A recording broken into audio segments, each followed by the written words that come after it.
We're going to have our preamble reading, kind of talk about the preamble, what makes it special. We've had people are telling us that they're learning about the preamble in school and what their what the words actually mean. So I think that's a great way to celebrate Constitution Day. Absolutely. This is so great. And there's Mr. Warenka. Hi. That's so great to see you. Loud and clear indeed.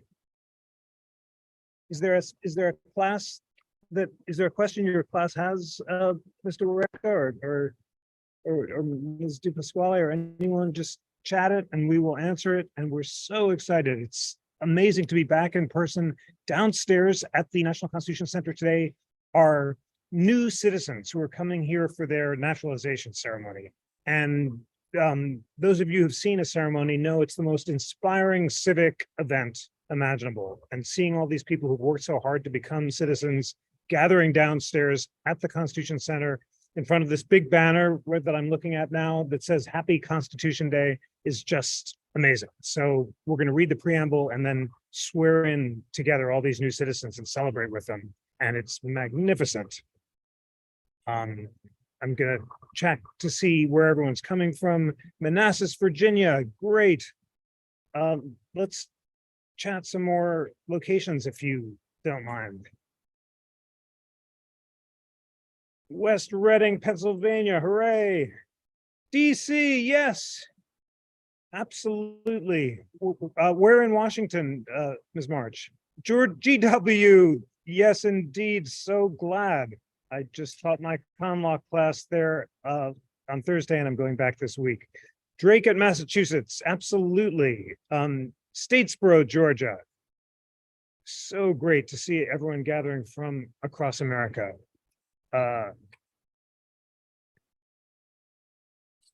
Tallahassee, hooray for Tallahassee and Jacksonville.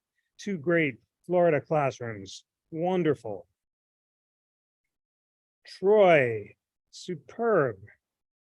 Mr. Warenka, absolutely. Orlando.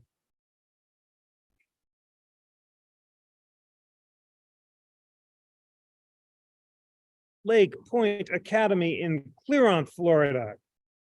Scott wants to become an attendee. Let's try to do that. Yep. Claremont, Aston, Pennsylvania.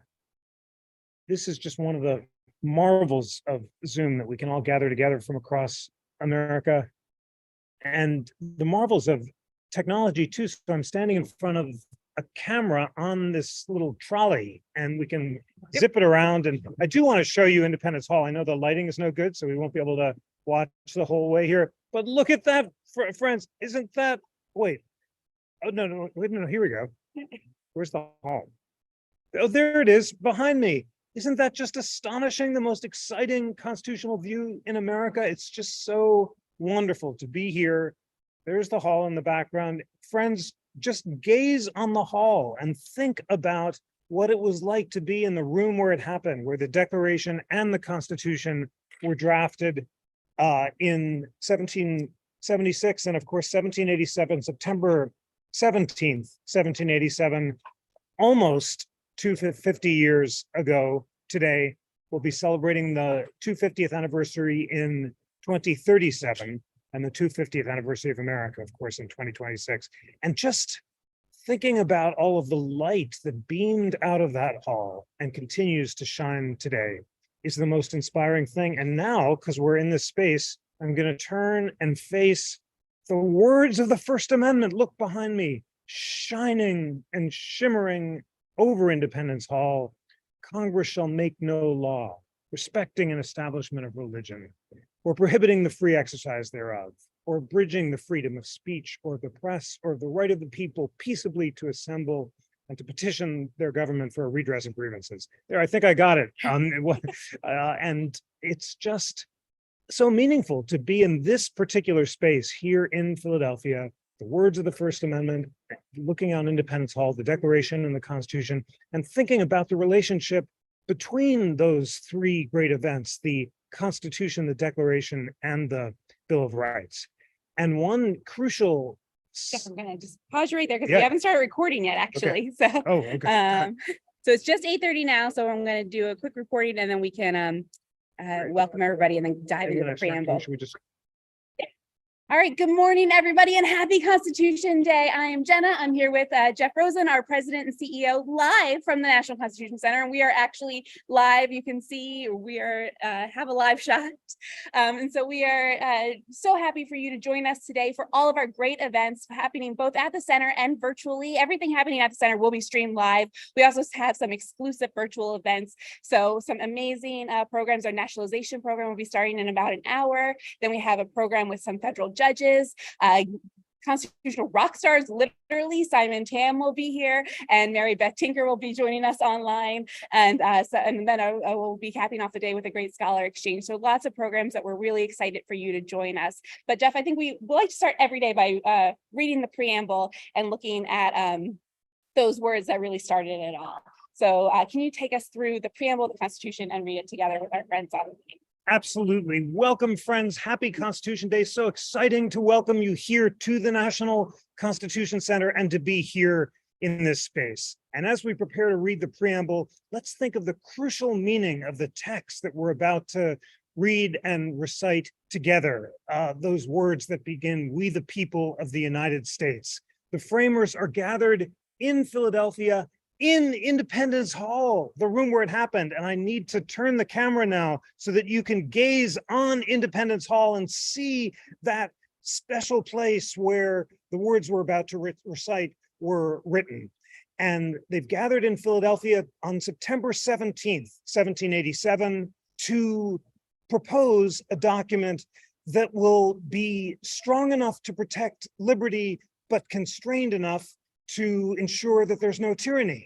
And one of the central achievements of the Constitution is to signal the unity of the people of the United States as a whole. When the framers came to Philadelphia, the Articles of Confederation represented individual sovereign states, and they were disagreeing with each other and were unable to achieve common purposes and provide for the common defense. And there were mobs gathered in Western Massachusetts that were threatening the rule of law and refusing to protect basic rights. And the framers are creating this document to signal the sovereignty of we the people of the United States as a whole. And in fact, early drafts of the preamble had said, we the people of the states of New Hampshire, Rhode Island, and Providence Plantation, and so forth. But before the document was proposed on September 17th, those words were changed to we the people of the United States to signal the belief and reality of our national union. So we're going to recite it together. And as we recite these words, think about what they mean, because each of them declares the purposes of government. And remember, government is formed purposefully to secure rights. That's what the Declaration of Independence tells us. We're endowed by our Creator with unalienable rights, and to secure these rights, we form governments with the consent of the governed. And the preamble to the Constitution tells us what some of the purposes that we articulated in securing those rights. And it starts with we the people. And here we go. Jenna, come, let's do it together. Yeah. Okay. Do you want me to pull up the IC? We could try to pull it up. I tried to memorize it before this morning, so we're going to try to do it Right, well, this without my constitutional reading glasses, but we'll see if we can do it. Sure. Okay. We'll do it together. So everyone at home or at school, read with us. All right. Okay. We the people of the United States. Great. We the people of the United States, in order to form a more perfect union, establish justice, ensure domestic tranquility, provide for the common defense, promote the general welfare, and secure the blessings of liberty to ourselves and our posterity. Do ordain and establish this Constitution for the United States of America. Beautiful. We did it. Happy Constitution Day, Jenna. Thank you, guys. Happy Constitution Day, everyone. We'll see you online. Here's to a day full of light and learning about the U.S. Constitution. Thanks to all of you, and we'll have a great Constitution Day. Thank you, Jeff. Thank you, Jenna. Yeah, so great. This is so much fun. Love it. Yeah. All right.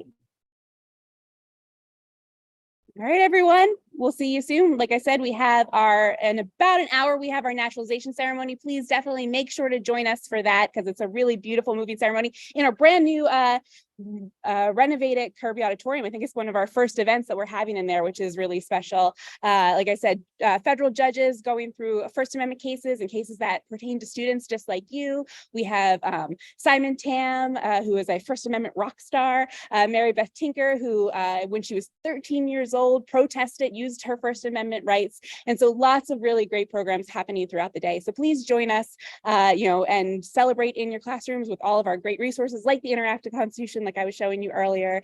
And